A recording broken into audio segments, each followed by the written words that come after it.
Dari video yang telah kita tonton, terdapat ciri-ciri anak dengan gangguan bahasa, yaitu yang pertama, kesulitan berbicara. Anak akan mengalami kesulitan dalam mengungkapkan kata-kata atau mengalami gangguan dalam artikulasi suara. Yang kedua, kesulitan memahami bahasa.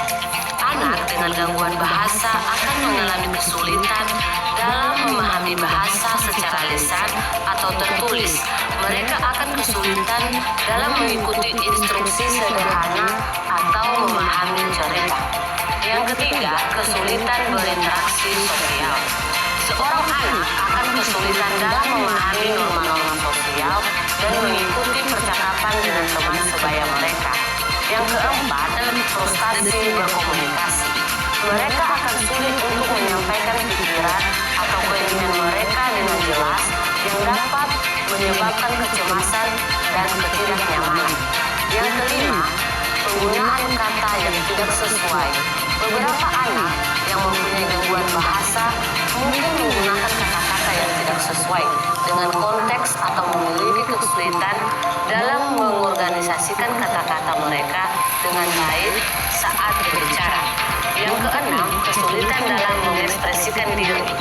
Anak-anak dengan gangguan bahasa mungkin mengalami kesulitan dalam mengekspresikan pikiran atau perasaan mereka dengan baik. Mereka mungkin merasa frustasi karena tidak dapat menyampaikan ide-ide atau pengalaman mereka dengan jelas. Sahabat guru, adapun yang menjadi faktor penyebabnya yaitu yang pertama, faktor genetik.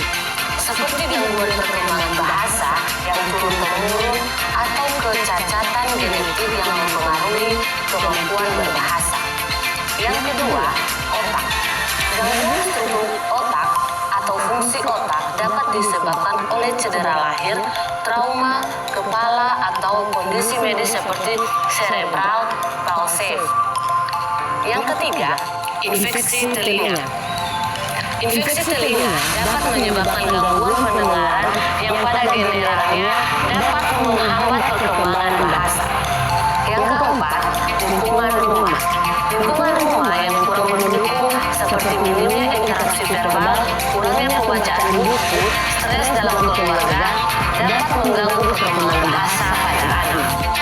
Sahabat guru, ada cara penanganan anak dengan masalah perkembangan bahasa, yaitu yang pertama, ajak anak berbicara.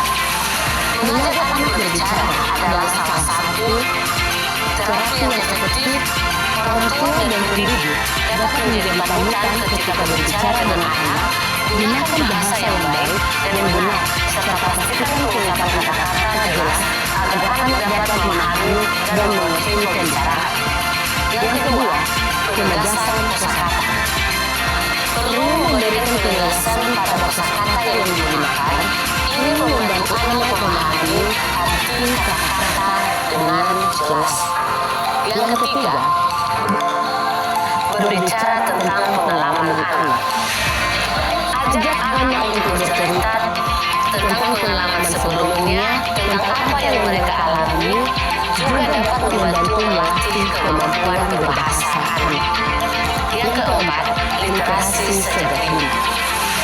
Kita perlu mengenalkan anak pada buku cerita sejak dini, bacakan cerita serta mengajak mereka bercerita. Yang kelima, labeling. Gunakan label di setiap benda di sekitar anak. Yang keenam, bernyanyi. Dengan mengajak anak bernyanyi dapat membantu mengembangkan bahasa anak. Yang ketujuh, kerjasama dengan orang tua. Peran orang tua sangat penting dalam pengembangan bahasa anak. Dengan kerjasama dengan orang tua, perkembangan bahasa anak lebih mudah.